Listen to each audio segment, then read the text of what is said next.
Bonjour, Jean-Yves Toul de Meilleur Taux à Saint-Sébastien-sur-Loire. Donc, je suis avec Julien Onen, donc d'AXA, Prévoyance et Patrimoine. Et aujourd'hui, il me semble que tu as quelques questions à me poser. Tout à fait. J'ai des questions à te poser. Jean-Yves, as-tu une visibilité sur les taux d'intérêt sur 2024? Alors, sur 2024, on va être sur une baisse des taux. Donc, ça, c'est donc déjà la baisse des taux, elle a démarré là depuis décembre 2023.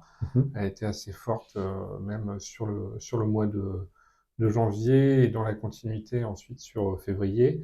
Euh, Mars, je pense qu'on tend vers une stabilisation des taux à l'heure actuelle.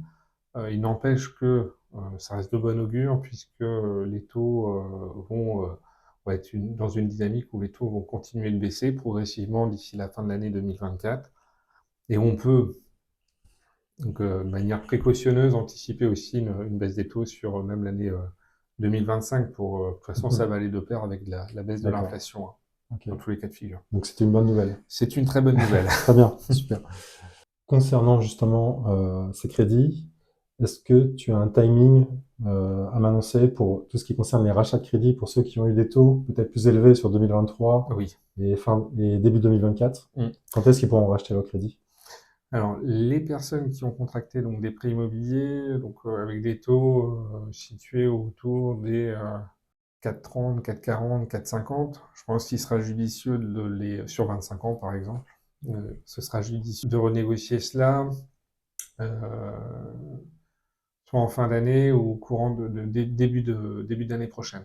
Je pense que ce serait bien qu'on arrive sur 25 ans à du 3,50 d'ici la fin d'année. Donc potentiellement des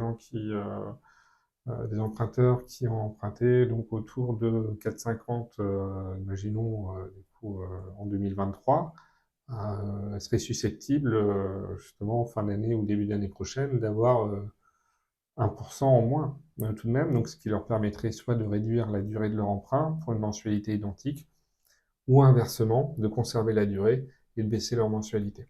Ok. Dans tous les cas de figure, ça reviendra en fait à réduire le coût de leur crédit, hein, peu importe Mhm. l'option choisie.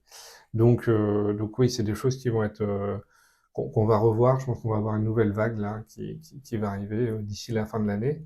Et ça va s'intensifier, à mon avis, sur l'année 2025, puisque ça va concerner un plus grand nombre du coup Mhm. d'emprunteurs du fait de la baisse continue des taux. Très bien. Ok, très clair. Bon, bah parfait. Merci Jean-Yves. Bah, merci à toi pour ces questions, puis je Mm. vous dis à très vite. N'hésitez pas à commenter, à partager et abonnez-vous à la chaîne. À bientôt.